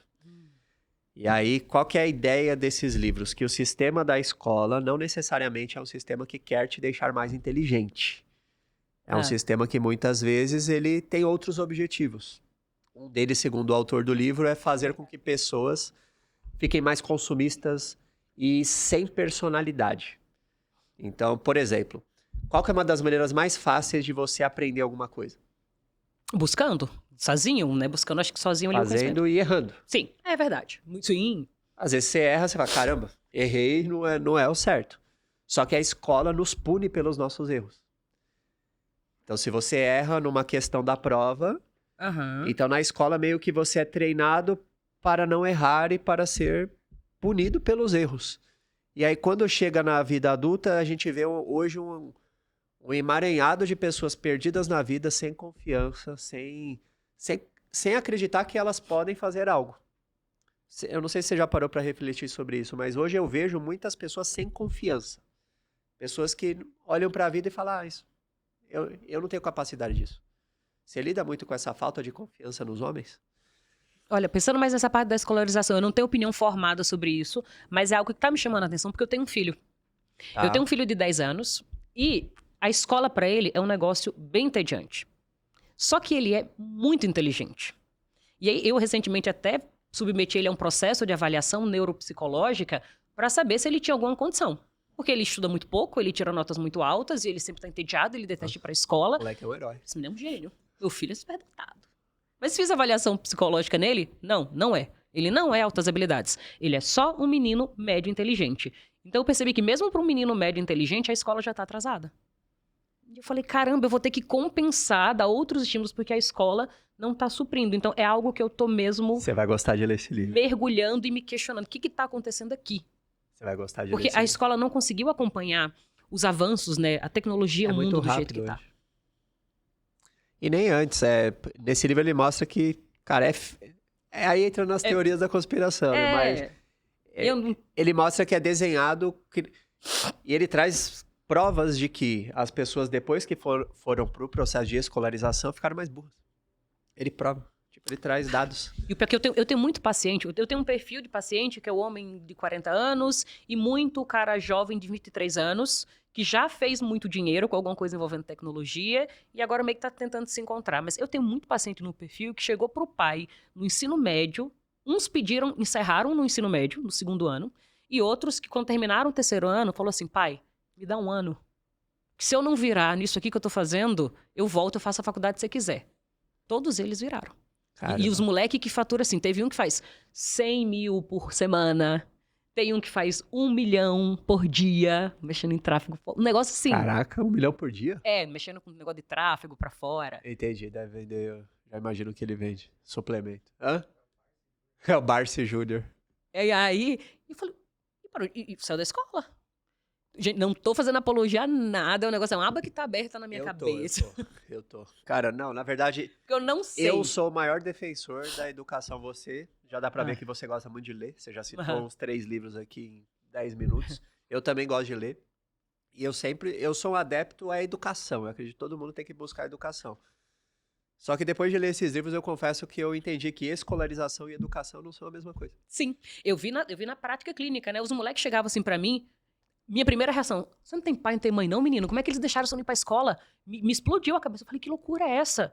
E um moleque extremamente inteligente, culto. E eu falei, pô, mas eu tenho aqui quase 40 anos. Esse moleque tá conversando comigo igual. Ele tem 23. Não tem uma citação que eu faça que ele não pegue a referência. E saiu da escola no segundo ano. A maioria das coisas talvez que você aprendeu na escola ou por conta própria, buscando? A maioria aprendi por conta própria. Eu digo, até mesmo na graduação, eu ter me tornado sexóloga, eu fiz graduação, eu fiz 2 pós-graduações em sexualidade, não me deu o conhecimento que eu precisava. E aí você Conhecimento que eu busquei sozinha. Eu fui minerando, eu digo que eu construí um Frankenstein, fui buscando conhecimento ali do que fazia sentido. Ali. Sim, do que fazia sentido, porque a forma de ensino que a gente vive hoje é um negócio mais engessado. Existem leis que precisam até assegurar também, né? Eu defendo que todo profissional que fez o feijão com arroz de escola e faculdade é um profissional medíocre se ele não se capacitar por conta própria. Eu digo, o que eu aplico hoje, a forma como eu trabalho hoje, eu não aprendi enquanto técnica dentro da faculdade. Só que aí ensina outras coisas dentro da universidade, que você também pode encontrar em outros lugares. Não vou dizer que você só vai encontrar ali também. O que eu acredito são 12 anos de escola, mais tantos anos de faculdade, daria pra resumir em 2 anos. Se você fosse fazer um foco ali, é muita injeção de linguiça. Talvez por isso seu filho fique entediado. Ele fala, putz, o que eu vou usar isso daqui? Pois é, e nem superdotado moleque ele, é só inteligente. Por que não ensina educação financeira nas escolas? Por que não ensina leitura dinâmica, memorização? Por que não ensina como aprender algo na escola? Eu não aprendi isso na escola. Eu tive que aprender por conta própria. Leitura dinâmica, memorização. Eu não aprendi na escola. Sendo que a gente vai ter que decorar um monte de coisa lá. Por que isso não é ensinado? E aí você começa a questionar. Mas enfim, fugiu um pouco. Não, mas muito legal. Esse é um assunto que me desinquieta da cadeira, porque é uma aba que eu preciso aprofundar. Mas por que eu trouxe esse assunto? Pela questão de, no livro, o autor ele defende muito que a escola deixa as pessoas menos confiantes e mais imaturas. Ele defende que qual que é a melhor forma de eu criar um exército de consumistas? Porque antes as pessoas não eram tão consumistas quanto hoje. E aí ele fala, cara, quanto mais imatura uma pessoa é, menos controle ela tem sobre as emoções e mais impulsiva ela é. Logo, ela tá mais sujeita à propaganda. Então, ela vai comprar mais quanto mais imatura ela é. E aí, qual que é a estratégia? Como é que uma pessoa vai amadurecer mais rápido? Estando no meio de adultos ou colocando ela no meio de 50 outras crianças por 12 anos, tantas horas por dia. E aí, esse sistema criou pessoas mais imaturas. E aí tem o termo da adolescência, que não existia adolescência antes. Então, eles trouxeram a adolescência para prolongar esse processo. Ele chama de extensão artificial da infância. Para que lá na frente as pessoas amadureçam. Se a gente for observar, hoje as pessoas demoram mais para sair da casa dos pais do que antes, certo? Só tem os números disso. Antigamente as pessoas saíam da casa dos pais mais cedo, casavam mais cedo. Tudo tá estendendo. Eu não sei se você já observou esse efeito de pessoas, às vezes com 30, 40 anos, você fala, pô, cara... Não, é um fenômeno que acontece, assim, mas eu nunca liguei os pontos para tentar nomear. E como é que você lida com um cara de 40 anos que você fala, cara, esse cara é imaturo, não cresceu ainda? É que dentro da terapia é um processo, a gente tem um negócio que a gente tem que evitar. Você não pode julgar, né? Não, eu não posso fornecer a informação. É um processo que a gente não fornece a informação. O processo de terapia, porque é a mesma coisa de dar na mão. O que você ensina para uma pessoa quando você dá algo na mão dela? Ela não aprende. Ela não aprende a caçar. Você dá a resposta pronta, você não pode dar. Né? O processo de terapia é esse processo muito mais de inquietar, de trazer desconforto para fazer com que a pessoa enxergue e entenda isso. 5 perguntas desconfortáveis que você faria para um homem para mexer nele. Você tem esse processo de perguntas poderosas? Sim. Acho que uma pergunta que faria é, quando é que você chora? Tá. Para quem você procura quando dói? Quais são os seus valores? Quantas máscaras você tem que usar por dia? Isso é pesado. Acho que essas são as perguntas que eu levaria. Isso faz o cara refletir, né? Coisas que ele não está vendo. Né? Tem mais alguma que você fala, cara, essa é tiro e queda? Daqui pro final eu vou lembrar. Ah, não, eu gosto. Daqui pro final eu vou lembrar. Eu acho que eu indicaria muito os homens irem, ó, que está aqui em São Paulo, e lá no museu, que eu te falei da imagem do som, que está tendo a exposição sobre a vida do Jung, que foi um psicanalista que ele fundou ele trabalhou junto com Freud, ele era admirador do trabalho do Freud, estudou junto com Freud, depois ele rompeu com Freud e criou a linha de abordagem dele. E eu nem sou psicanalista mais, mas eu gosto muito da abordagem, e ele traz isso, o quanto todos nós temos luz e sombra, um lado bom e um lado mau, e que o caminho para uma vida saudável é aceitar as nossas sombras, aceitar o medo e andar na linha do meio. Buscar o equilíbrio aceitando a sombra e a luz. Nós temos os dois lados. Como é que eu lido com ele? Não negar. Você não precisa colocar para fora, mas conhecer. Conhece-te a ti mesmo, né? Sócrates já falou lá atrás, conhece-te a ti mesmo. Se conheça, cara, vai pra terapia. Entenda que você cresceu num ambiente onde não te deu esse conhecimento. E tu vai ter ganhos absurdos quando você se conhece. O autoconhecimento é poderoso demais. Sim. É um museu em São Paulo? É, aqui em São Paulo. Não sei qual é o bairro, mas chama Museu da Imagem e do Som. Boa. Uma pergunta agora. Você lidou já com muitos pacientes com transtornos difíceis de lidar, por exemplo? Você já pegou algum pedófilo? Já, muitos. E como é que é a mente de um pedófilo? Tá. E é um assunto que dá bastante comoção, né? Tem que matar, tem que fazer isso, aquilo. Gente, eu não vou arriscar minha vida, eu não vou ser presa matando alguém. Sim. Assim, pensando na ideia do pedófilo, existem diferenças. É importante a gente começar diferenciando. Existe a pessoa que tem a parafilia da pedofilia, que a pedofilia é como se fosse um aspecto da sexualidade dentro de um conjunto enorme chamado parafilias. Existem parafilias, é o quê? Aquele desejo que acontece de forma atípica. Existe um desejo que a sociedade aceita, entende, que a gente chama de desejo normofílico. É o desejo que a gente entende por normal e aceitável. E existem os desejos que são atípicos. Um deles é a parafilia. Existe a pessoa com a parafilia da pedofilia e existe a pessoa com transtorno parafílico. Qual que é a diferença? A diferença é que a pessoa que tem um transtorno parafílico, ela agiu por conta desse desejo. Muitas pessoas que se leem como pedófilas, elas não cometem o crime. o abuso da pedofilia. Ela tem um desejo, mas a consciência dela consegue frear isso? E aí ela busca terapia, é essa pessoa que vem pra mim e busca terapia e fala, Gabi, eu tô com medo. Gabi, me ajuda. Entendi. Porque eu não quero fazer. É o mal que eu não quero. Isso. E aí? E essa pessoa essa pessoa não merece atendimento? É uma pessoa que sente aquilo, ela não sabe o que ela sente, e ela tá com medo, ela precisa de ajuda. Não tem que ter alguém, um profissional, que Com olhe pra esse certeza. sujeito e fale, bora lá, vamos entender, eu vou te ajudar a lidar com isso. Porque é um desejo que ele não pode ter. É uma terapia voltada pra te ajudar a não sentir mais isso. Tem a pessoa com transtorno pedofílico, é aquela que já cometeu o abuso, cometeu o crime. E aí ela vai presa ou não vai presa. E tem os abusadores, que são pessoas que abusam de São crianças. especialistas nisso. Não.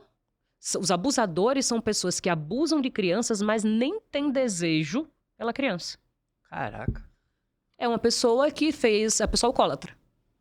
Uma pessoa que tem vício em droga. E ela tá ali, dopada, drogada, e por uma questão de circunstância, tá sozinho com a criança, tem alguma que vai lá e comete o abuso. E quer saber de todos os casos do Brasil de abuso contra a criança, só 50% é feito por pessoas com transtorno pedofílico. Os outros 50% dos casos são feitos pelos abusadores, a pessoa que não necessariamente deseja, mas fez porque fez. Tem os abusadores que tem a questão do transtorno, tem a droga, tem o álcool, mas tem também adolescentes, também fazem. Adolescente não tem córtex pré-frontal formado, fez porque fez descoberta sexual. Eu vou abusar dessa criança porque tá aqui, é da rua, não vai dar nada. Eu não tenho coragem de chegar na menina, eu não tenho coragem de chegar na mulher, eu tô com desejo aqui, cheio de hormônio, vou abusar da criança. Caraca. Adolescente, e tem pessoas que não têm nada. Não é adolescente, não tem problema com álcool, não tem problema com droga, não tem desejo na criança e comete o abuso. É essa mensagem que eu acho importante a gente levar pra gente ser menos apaixonado na ideia de achar que pedófilos são monstros. É outro discurso que a gente tem que desconstruir. Porque dessas 3 populações, né? O pedófilo, a pessoa que tem um transtorno e o abusador, quando eu crio a ideia do monstro, eu me cego totalmente para esses 50% de pessoas que abusam de crianças são os abusadores. Quem são? Um tio, um avô, um primo, um irmão que está dentro de casa. São pessoas. E tá bem mais perto do que a gente imagina. E talvez para um pai que tem uma criança que quer proteger, é o mais perigoso, né? Às vezes, vou deixar na casa de um parente porque vou precisar. Olha o quanto isso é perigoso, o quanto a gente precisa falar mais sobre isso, atentar para isso, que o pedófilo não é um monstro que fica na espreita da pracinha da escola. Tá dentro de casa. 82% dos casos de abuso acontecem dentro de casa. Olha o índice. Isso que está notificado. Eu acredito que seja algo muito subnotificado, porque 1 em cada 3 mulheres que você conheça vai ter uma história de abuso para contar na infância. Porque eu lembro que eu fui em alguns treinamentos de desenvolvimento pessoal lá atrás, e aí eu começava a ver os relatos, às vezes pessoas se abriam. Eu saía do treinamento me sentindo mal de ter ido, porque eu falava, cara, eu não tenho nenhum problema comparado a essas pessoas aqui. Porque era tanta história de violência em casa e tal, eu falava, cara, não é possível que as pessoas fazem... Foi meio que um negócio que eu não tinha imaginado que tantas pessoas sofriam, né? E é um dos traumas mais difíceis de lidar no consultório, é do abuso sexual. Não, deve ser, imagina uma criança abusada sexualmente. Ela não está preparada fisiologicamente, emocionalmente, psiquicamente, de forma alguma para lidar com aquilo. E aí a gente entra naquele lugar do quanto as crianças têm sido erotizadas muito cedo, porque o mundo que a gente vive hoje é esse mundo tecnológico. Né? Tá ali. Hoje não é sobre filho meu não acessa pornografia. Não é sobre não acessa, é sobre quando que ele vai acessar. Não é se acessar, é quando, porque ele vai.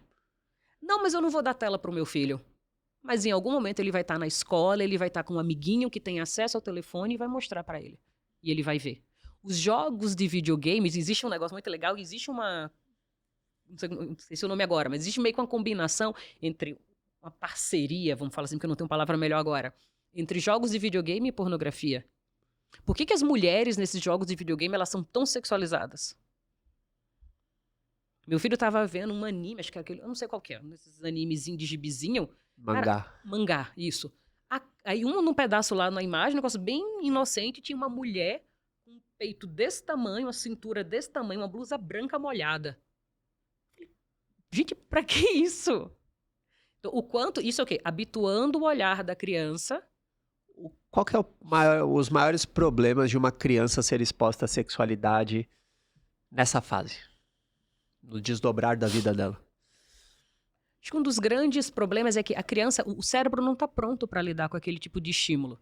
E quando você oferece aquilo, o teu cérebro ele vai se desenvolvendo, né? O nosso cérebro ele vai se desenvolvendo até os 25 anos de idade.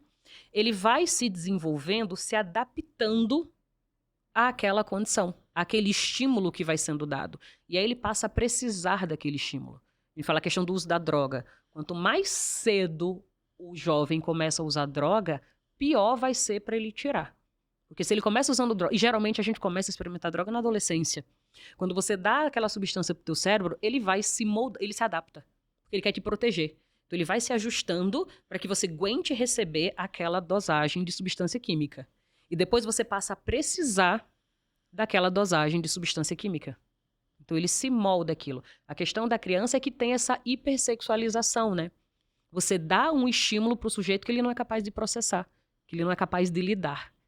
E aí o teu cérebro pode lidar aquilo, neuroquimicamente, ele processa aquilo como um trauma. E o interessante é que, veja, a linha no nosso cérebro, a linha da resiliência para a linha do trauma é a mesma. Aí onde entra essa coisa do conforto, de dar ou não dar conforto, de trazer dificuldade para os nossos filhos é muito bom. Você desenvolve a capacidade dele de ser resiliente. Agora, a depender do volume dessa dificuldade, aquilo pode gerar trauma. Entendi. É só uma questão de intensidade. Mas é a mesma via que se processa a resiliência para o trauma. E aí entra essa ideia de você forçar muito aquilo. Aquilo vira uma dor. Então a criança que sofre o trauma do abuso sexual é algo que vai trazer feridas para ela, o cérebro dela vai se estruturar a partir daquela imagem daquele trauma. E o quanto, talvez ela nem lembre, mas o corpo dela não processe depois o contato sexual. Várias vezes eu atendi mulheres que achavam que tinham questões com baixa libido, e quando a gente vai investigando a história sexual dela, ela tinha esquecido. Mas num dado momento da terapia, ela lembra que sofreu um abuso. Caraca. E o nosso cérebro é muito bom em nos proteger. Ele apaga algumas memórias. Tem muitas meninas que sofreram abuso e simplesmente esqueceram. E aí elas crescem, e tá tudo bem, e elas vão se relacionar.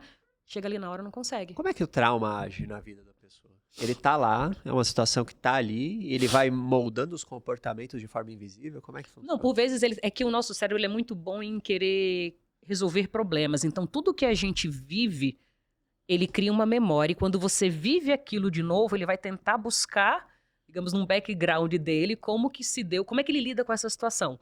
Tem essa memória aqui que daquela forma ele lidou desse jeito, faz ele fazer isso.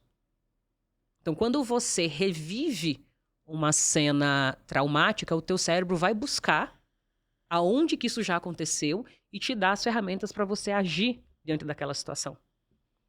Então, muitas vezes, a menina teve aquela situação de abuso, foi traumático, aquilo é tão insuportável que, por vezes, ela esquece aquilo.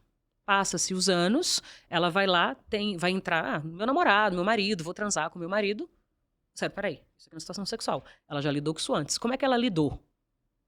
Traz, por vezes, em formas de emoção, uma emoção horrível, às vezes uma imagem, às vezes um pensamento. Não faça isso, isso está errado, isso dói. Associa. Faz essa associação. Isso volta. Aí o processo de terapia é o processo que, a partir das técnicas do terapeuta, ele consegue conduzir uma compreensão do problema para saber o que fazer. Então, a pessoa chega na terapia com uma dor, com um desconforto. Eu não posso, em 50 minutos de sessão, quando você chegou para mim, dizer que seu problema resolve assim. É uma dor. O primeiro passo é, vamos compreender essa dor, estamos no presente. Vamos lá, entender no teu passado, como é que foi a tua história de vida? Por isso que o psicólogo fica, como é que foi a tua infância, relação com os teus pais, seus primeiros relacionamentos, pra gente tentar entender se tem alguma relação nessa história com essa dor. E aí, uma vez que acontece, e aí nesses momentos é quando acontece o link. Onde aquilo, puta, mas tinha aquele tio que eu lembro que quando eu tava com meu pai, eu tava na frente do meu pai, e esse meu tio me colocou no colo e ele ficava me balançando numa rede e eu senti um negócio. E depois, quando eu tava dormindo, esse tio entrou no meu quarto. E eu não sei se eu sonhei ou não, e aí ela lembra. Caraca. Mas uma vez, aí muitas vezes essa lembrança pode trazer para ela compreensão e conforto para ela conseguir seguir adiante, ou ela pode ficar presa àquilo. É muito difícil lidar com trauma. Então é um trabalho investigativo. É um trabalho E investigativo. quando você descobrir, aí tem mais algum trabalho para desligar isso ou ressignificar, não sei? É mais um caminho de ressignificar. A gente não apaga uma memória. Não existe a sala de... a gente não apaga a memória. A gente, no melhor cenário, a gente ressignifica. A gente faz com que a pessoa viva apesar disso. Muitas vezes a gente vai buscar desenvolver estratégias mais funcionais. É sobre aquilo vai continuar existindo, mas agora não é só aquilo que existe dentro de mim. Eu tenho outras estratégias que eu vou utilizar quando aquilo for acionado. Tem o livro do Richard Bandler, do criador da PNL, que é Usando a Sua Mente, né? Que ele fala... Mas, basicamente, ele ensina estratégias para você acessar uma emoção negativa e ressignificar ela com técnicas mentais. Então, não sei se você já viu essa abordagem de PNL, o que você acha sobre isso? Já ouvi falar. A psicologia, a ciência acaba meio que batendo bastante. Bate de frente. Bate bastante na ideia da PNL. Vou te falar uma técnica do livro, aí você fala se é hackzinho ou se funciona. Ele fala que... Beleza, imagina a cena, vamos supor que essa pessoa tenha acessado uma cena que ela foi abusada. E geralmente quando você acessa essa cena, você vê essa cena muito de perto, com uma intensidade e tal. O que ele ensina no livro? Você pegar essa imagem mental e trabalhar ela de formas diferentes. Por exemplo, sai da imagem, se vê de fora, ou deixa a imagem mais longe, tira um pouco da cor dela. Você usar as submodalidades do cérebro para mexer naquela memória e fazer com que ela fique menos intensa, talvez. Isso aí eu não sei quem nasceu primeiro, o ovo ou a galinha, mas isso tem dentro da psicologia. Eu acho que o Bandler foi esperto, ele pegou coisas e deu o nome dele. Exatamente, porque se você tá me falando o nome disso, é disfusão cognitiva. Ah, é? Dentro da psicologia a gente usa isso, quando a pessoa vive algo e aquilo remete a algo que ela passou, você para, identifica, ó, isso aqui é aquela dor. Peraí, isso não está acontecendo agora. E aí tem várias estratégias. Tem um paciente meu que usava assim, era a estratégia do carro de som. Ele dizia assim, Gabi, toda vez que eu quero fazer algo e aquela sensação, aquela lembrança do passado me impede, eu automaticamente penso numa imagem de um golzinho. Sabe aqueles golzinhos que tinha megafone, que anunciava circo na cidade? Sei. Aí ele fala, isso aqui está passando a rádio da sua infância. Isso é algo que te aconteceu. Isso não é necessariamente o seu presente. Eles botavam uma voz de um locutor de circo do interior e faziam, olha, isso aqui aconteceu, não vai mais acontecer. Disfusão cognitiva é você se afastar daquela memória. Ó, isso aqui é um pensamento. Isso aqui é uma lembrança, isso está no meu passado, isso aconteceu, agora é outro cenário. Você se autorregula e você busca lidar com a situação, mas você precisa ter uma estratégia nova para lidar com aquilo. Sim. E aí você vai fazer o quê? Diante daquele trauma, como eu te falei, você não vai resolver o trauma, mas você vai criar e enriquecer as ferramentas para lidar com aquilo. Tá. Só que aquilo não vai apagar, aquilo não vai diminuir, vai acontecer, mas é você entender. Está no seu passado, está na tua história, aconteceu. Vamos lidar agora daqui para frente. E dependendo da intensidade do trauma, pode levar mais tempo para isso acontecer ou não? Sim. Sim, e eu acho muito legal a ideia. Sabe o que eu acho legal da psicologia? A honestidade. Talvez psicólogo seja o profissional que nunca fique muito milionário, muito... Se for um psicólogo que trabalhe consciência de forma séria... Porque a psicologia ela é honesta, ela não vai vender milagre. E aí lá quando o Aaron Beck, que foi o cara que fundou a terapia cognitivo-comportamental, ele era um psicanalista e ele estudando, ele foi aplicando, ele entendeu assim, cara, existem coisas que eu não vou lutar contra. É muito melhor a gente desenvolver novas habilidades com a pessoa para lidar com algo que feriu, do que eu querer resolver aquele trauma, dissolver aquele trauma, quebrar aquela crença. A pessoa fala muito da ideia do coach, as crenças limitantes. Não existe crença limitante. Toda crença que você tem no teu cérebro é uma tentativa do teu cérebro de te proteger. É algo que você acredita que em algum momento da tua vida lhe foi muito útil, te protegeu, mas que hoje não te protege mais. Por exemplo, imagina que você é uma criança onde você sempre foi muito validado por ser um menino obediente, quieto, calado, bonzinho. E você sempre teve a proteção, o carinho, o amor e a admiração dos teus pais. Você observou aquilo e aprendeu. No entanto, você cresceu, tu foi para o mundo corporativo. Você trabalha no mercado financeiro, você está ali buscando cliente. O que esse cara, bonzinho, quietinho, caladinho, vai conseguir na vida? No mercado financeiro, na vida adulta? Não consegue. E não consegue desenvolver. Então, a gente tem que entender que a gente precisa... As formas como a gente aprende a lidar com a infância, muitas vezes podem nos prejudicar na vida adulta. Você tem que entender que aquela crença de ser bonzinho, ser legal, ele foi funcional na vida adulta, mas que agora você está inserido num outro cenário, num outro momento de vida, e você querer usar daquela mesma estratégia para lidar com a vida, você vai se ferrar. Então, você vai chegar... isso é uma crença limitante, de eu ser muito quieto, de eu ser muito bonzinho. Tá, mas você precisa entender. De onde vem isso? Isso aqui é um negócio que eu usava na minha infância.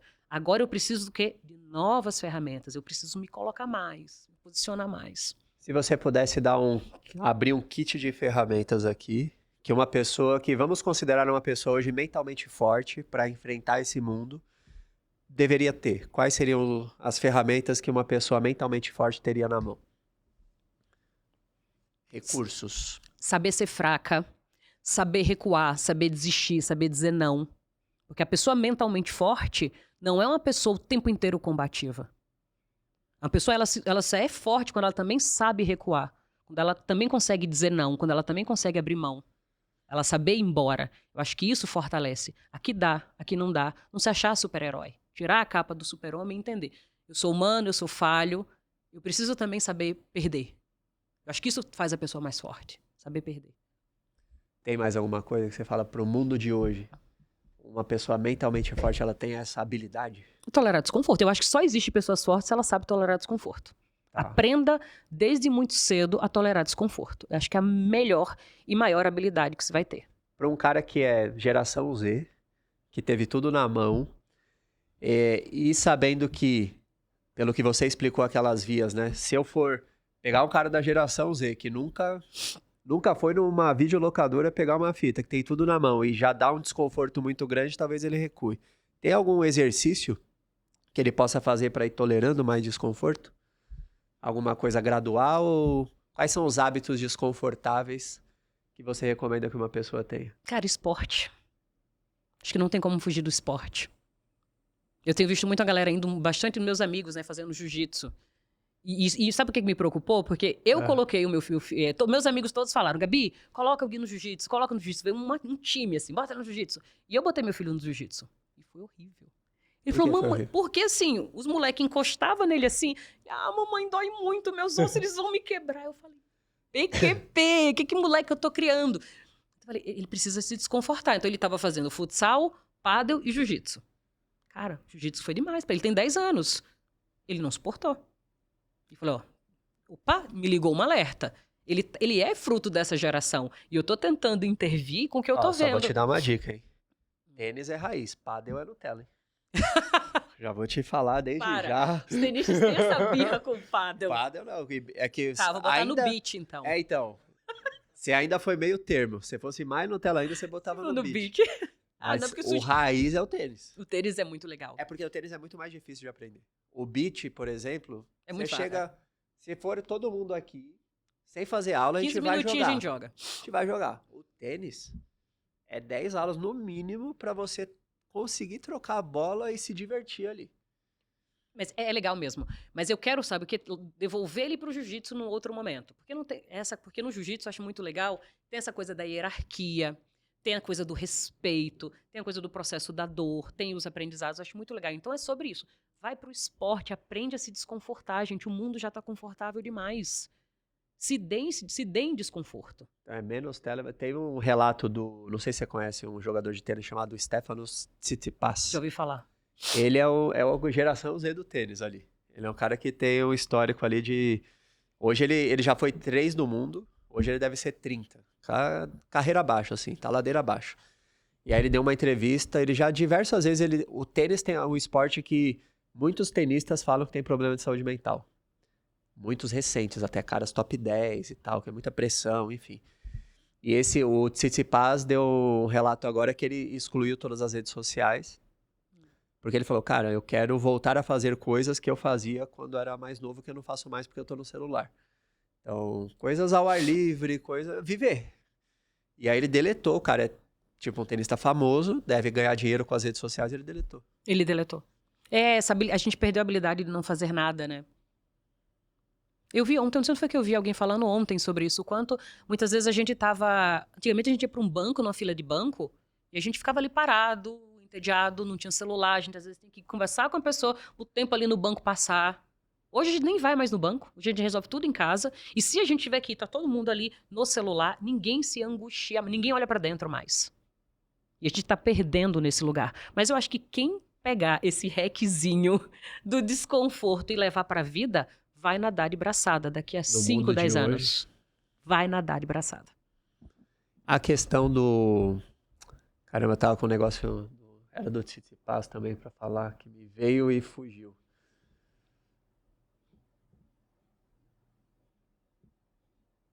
Ah, lembrei. Tem uma menina que ela viralizou um corte de podcast falando que ela vai deletar as redes sociais também, porque ela entendeu que ela faz parte da única geração da história da humanidade que vai ter mais memória da vida dos outros do que dela mesma. Uau! Ela fica vendo os outros e ela tá ali sem fazer nada. E aí já tem estudos falando disso, que essa geração é a primeira geração da história que tem mais memórias da vida dos outros do que da própria. Por conta do consumo de redes sociais, porque é o tempo todo vendo a vida da Virgínia, vendo a vida dos outros. E não faz nada da vida dela. Ela passa o dia inteiro, o que eu fiz? Fiquei 8 horas no celular. Pô, mas você não tem uma memória sua hoje? Não. Viveu o que é. E isso é um recurso bem importante em terapia. A gente busca também muito na pessoa pensar assim, quais são os fatores de resiliência que você tem, quais são as suas habilidades, no que você é bom, no que já deu certo no teu passado pra gente resgatar isso e aplicar hoje. Aí a pessoa não tem passado? E aí, imagina essa galera chegar, não tem nada. Não tem. Não tem nenhum fator de resiliência. Ah, mas tem aquilo lá da vida da Virgínia que eu posso usar na minha. É. Cara, isso... Aonde você vê que vai parar, doutora? Ah, essa é a pergunta de $1 milhão, né? Você vai não ficar sabemos. muito rica, né? Porque... Isso, olha, imagina essa galera, o quanto da gente usando Tadalafil, essa molecada usando Tadala, pessoal, todo mundo pergunta na caixinha. E essa galera usando Tadala? Eu falo, cara, eu tenho uma clínica de psicologia, pra mim vai ser ótimo pros negócios. Eu tenho uma clínica com 7 psicólogos prontos pra absorver essa demanda de problemas de queixas em sexualidade. E onde mais aparece, onde a queixa grita, é na sexualidade. Porque uma das consequências dessa galera, dessa geração, é isso. O que eu tenho visto da galera da geração Z? Eles estão tendo muito acesso, muito cedo, a estímulos muito intensos da pornografia, e isso está moldando neles crenças de que sexo tem que ser daquele jeito. E aí, quando eles querem ir para a vida real, eles não conseguem se sensibilizar com o frio na barriga de segurar na mão de uma menina ou de um cara. Aquele frio na barriga da gente marcar um encontro e não saber se vai ter um beijo ou não. Hoje as pessoas se conhecem por aplicativo, por Tinder. Vocês conversam ali um pouquinho, você já sabe que se você sair com a pessoa, vocês vão ficar. Vai ter pelo menos um beijo. A gente não lida mais com o que a gente não tem controle, com o que não sabe. As pessoas não têm mais aquela exploração gradativa daquele desenvolvimento sexual. Eu, na minha geração, cara, fiquei meses dando beijinho de selinho. Meses depois, um beijo mais quente. Anos nas brincadeiras, mão aqui, acolá. Até entrar em ter relação sexual, acho que eu fiquei ali uns 4 anos meio que explorando o universo. Hoje a galera de 16, 17 anos nem beijaram na boca, mas eles sabem muito mais de sexo que eu, se brincar. Já tem uma carreira, né? E aí como é que vai se conectar com um beijo? Como é que vai ter prazer num abraço, num cheiro, num contato, num ser espontâneo? Não vai, porque eles estão na ideia, construíram crenças de que sexo é aquilo performático. Casais que deixam de se beijar sofrem na sexualidade? Sofre. Porque eu digo que sexo é um beijo que fica muito gostoso. Sexo é brincadeira. Sexo é leveza. Sexo é um beijo que fica muito bom. Agora, porque se você for na ideia, eu tô aqui, eu tô beijando, tá bom. Se eu incrementar esse beijo, fica melhor? Fica, eu vou incrementar. E se eu colocar uma mão? E se eu colocar um negócio? Sexo é só isso. Sexo não é a ideia do ato penetrativo. A gente também tem uma crença nossa de que o sexo é quando o homem começa a penetrar e o sexo termina quando o homem tem o orgasmo. O cara gozou, acabou. Por quê? Não é assim. Sexo não precisa nem ter a penetração, se for o caso. É uma brincadeira de adulto. Você brinca, você sabe brincar, você tá brincando. Agora, se você vai fala ao meu paciente, você entrou em situação sexual, se percebeu ansioso, não continua. Volta 2 casas. Se você tentar continuar, vai dar errado. Garanto. Você tem algum conselho para uma esposa que tá no casamento que o marido às vezes tá mais frio e tal? Qual que é o papel da esposa que talvez tenha um toque ali que às vezes ela tem alguma coisa do lado feminino que pode destravar alguma coisa que talvez ela não esteja usando? Ai, que bom essa oportunidade. Somente sabendo que você tem um público cristão, acho que eu poderia dizer para essas mulheres não é sobre você. Não se culpe, porque muitas vezes o que eu vejo acontecer nos relacionamentos é o homem tá lidando com algum problema, principalmente a questão da pornografia, e as mulheres, quando elas descobrem isso, quando elas sabem daquilo, elas se sentem profundamente magoadas também, de achando que é porque eu não sou boa o suficiente, é porque eu não sou mulher o suficiente, é porque eu não atendo ele. Muitas vezes não é sobre você. E se ela lidar com o problema dessa forma, achando que é ela, vai ser muito difícil ela estar ali do lado dele, porque ela também vai se ressentir. Então, o caminho, se você de primeira entender que possivelmente não é sobre você, se coloca junto, busque apoio para tentar entender.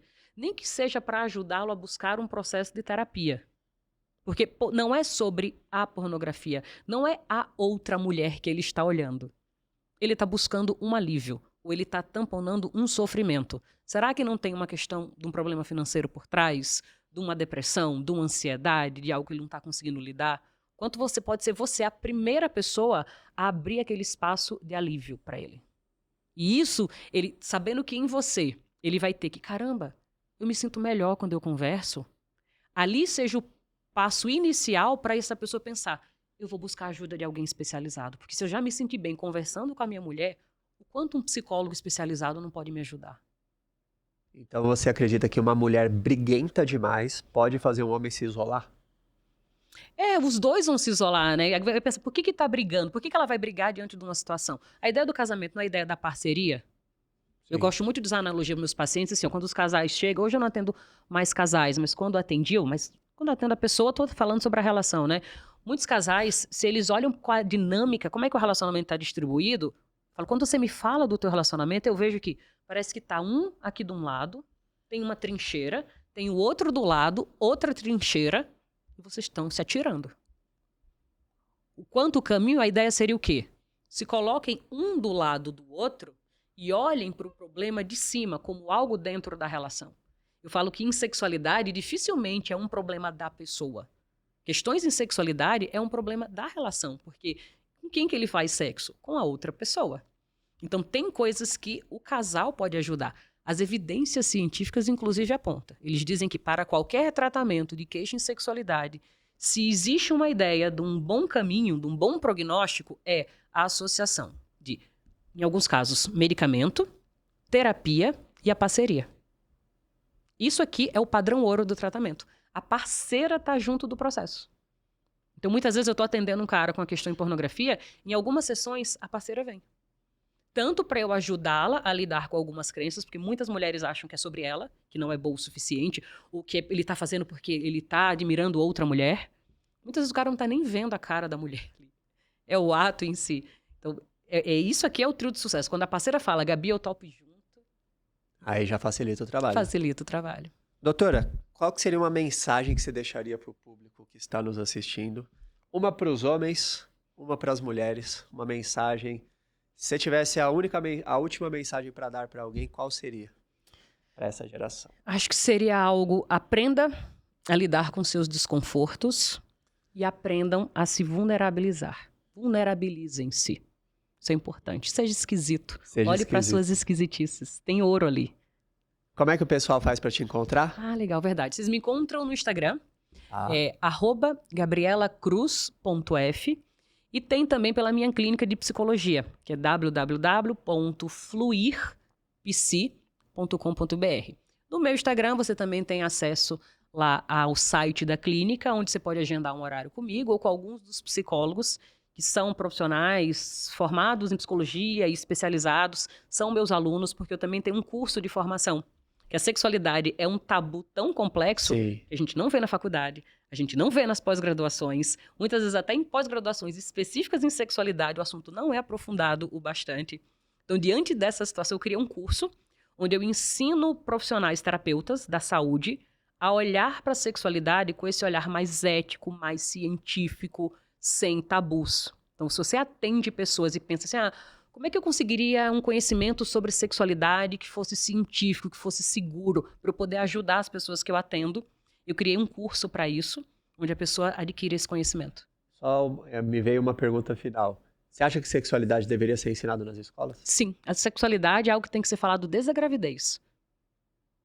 Me perguntaram, quando que eu começo a falar? Tá grávida, já comece a pensar na questão de sexualidade. Mas de falar com a criança. De falar com a criança. Porque é importante a gente pensar sobre sexualidade e não é sexo. Sexualidade é falar sobre sexo, sobre autoestima, sobre relacionamento, sobre consentimento, sobre proteção, sobre segurança. Infelizmente, a gente vive numa sociedade onde a gente precisa ensinar as crianças até a se proteger. As crianças precisam... Gabi, como é que eu ensino sexualidade para uma criança? Se você pega uma criança... Se a criança começou a falar, ensina para o teu filho o nome das partes íntimas. Explica para ele que o nome da região é vulva. Porque se um dia alguém fora da escola tocar na parte da tua criança, na parte íntima da tua criança, ela vai conseguir dizer, mamãe, titia tocou e na vulva, tocou no meu pênis. Porque as crianças aprendem pelas coisas que são ditas e pelas coisas que não são ditas. Por que eu sei que isso aqui é cotovelo? Por que a minha mãe me ensinou que isso aqui é mão, que isso aqui é cabeça, mas quando chegou aqui pulou? Isso aqui não tem nome. Isso é importante, quando você vai trocar a fralda do teu filho. Se você tá ali com o teu filho e você troca a fralda dele de uma forma respeitosa, dizer, olha, brincando, e a sexualidade não é um negócio que você vai sentar todo mundo na sala, agora vamos falar sobre sexualidade. Acontece no dia a dia. Tá trocando a fraldinha do teu filho, fala, filho, agora, com licença, a mamãe vai abrir sua fralda, eu vou secar a tua vulva, eu vou passar uma pomadinha e eu vou fechar a tua fralda, tá bom? O que você está ensinando para a criança? Que ela merece respeito, que aquilo ali é um toque só de higiene que é feito e que não tem isso de passar a mão, de pegar nela. Porque às vezes uma pessoa que vai abusar de uma criança vai passar a mão. Ela tem que achar aquilo estranho. Ela tem que achar que aquele toque que não pede permissão é errado. Você já ensina isso para ela. O quanto antes você ensina o teu filho a tomar banho sozinho, a limpar as partes íntimas, ela vai precisar menos de um cuidador, de uma outra pessoa na escola. Você está ensinando autonomia. Importantíssimo. Então, educação, se tem uma coisa que vai reduzir e salvar, não é acabar com a pornografia. Não é acabar, é ensinar. É um termo que a gente usa até agora chamado educação em sexualidade. Até o nome educação sexual é um negócio hoje que já pesa bastante. E aí hoje a gente tem se falado de vamos promover educação em sexualidade. E é isso, é ensinar higiene, é ensinar autoproteção. Pesado, esse daí é um hack que eu tenho certeza. Aí não é um hack, né? Mas é uma instrução que é muito útil. Ensinar os nomes das partes íntimas, ensinar a se limpar, ensinar a tomar banho sozinha, entender que o toque nessa região... Quem são as pessoas que podem tocar? Porque a gente cresceu dizendo assim, ouvindo muito da nossa família, né? Ninguém toca aí. A criança, ela é muito literal. Então, muitas mulheres que eu atendo hoje com queixa de baixa libido, com dificuldade de orgasmo, é uma mulher que não consegue receber o toque do seu marido na vulva. Cara, por causa do ninguém toca aí? A criança é literal. A criança, e ela escuta a criança. A criança é preto ou é branco, é sim ou é não. Não existe... A criança não tem maturação cognitiva para entender o talvez, o entre, o sim e o não. Então, não toca aí. Ela grava aquela memória. Então, quando ela cresce, muitas mulheres... Gabi, eu amo meu marido. Ele é um cara incrível, mas não adianta. Quando ele me toca, vem uma sensação esquisita. E ela não relaxa. E se ela não consegue desejar, ela não vai conseguir se excitar, não vai ter orgasmo, o sexo não vai ser bom. Então, hoje, os estudos de educação em sexualidade não é sobre dizer para o teu filho, ninguém toca aí. É você ensinar para o teu filho, quem é que pode tocar na sua vulva? As pessoas ali de segurança. É a mamãe, o papai, a babá, e coloca o pediatra. Porque é importante, imagina, se você diz, só a mamãe pode, só a mamãe e o papai. Aí você pega a tua criança, leva no pediatra, e aí vai lá o pediatra, abre e mexe, aí a criança, peraí. Você falou que era só mamãe e só o papai. E você está deixando esse homem me tocar? Essa mulher me tocar? Então, coloca o pediatra junto. Então não é sobre quem não pode, é quem pode. É a ideia de uma que a gente chama de uma sexualidade positiva. É ensinar segurança, é ensinar consentimento, respeito ao corpo do outro, respeito ao próprio corpo. Isso é sexualidade. Caramba, top demais. Agora uma pergunta que eu acho que ninguém te fez em nenhum podcast. Pra fechar. Qual que é a teoria da conspiração que você tem 100% de certeza que é verdade? Teoria... Tem alguma teoria da conspiração que você fala, tenho 100% de certeza, essa é verdade? Cara, teoria da conspiração. Que o pessoal fala que é conspiração, mas você fala, não, isso aqui é verdade. Eu sou tão agarrada aos dados científicos que se não tiver evidência, pra mim não existe. Mas nada do mundo. Teoria da conspiração... Cara, sei lá, talvez de que essa ideia de que essa nossa geração nova pode dar muito errado. Eu não tenho uma certeza, mas eu tô assim... desconfiada de que pode dar errado. Sim, talvez mais ou menos por aí. Se a gente não... Mas eu acho que é a capacidade da gente intervir. Se a gente tiver como intervir... É isso que eu tô falando, tentando com o meu filho. Eu tô vendo o meu filho crescendo e pensando, não, quando eu vi ele no jiu-jitsu, ele falou, não, mamãe... Eu falei, epa, vou ter que intervir nesse moleque. Vou ter que fazer alguma coisa. Tá dando errado. Tô muito essa sensação, tá dando errado. Preciso intervir. Talvez seja isso. Muito bom. Muito obrigado pela presença. Que Deus abençoe seu trabalho, que você seja um instrumento para abençoar a vida de muitas pessoas. E, pessoal, se você gostou, já se inscreve no canal e comenta aqui o que você gostaria de ver no próximo episódio do Mundo de 3 Segundos.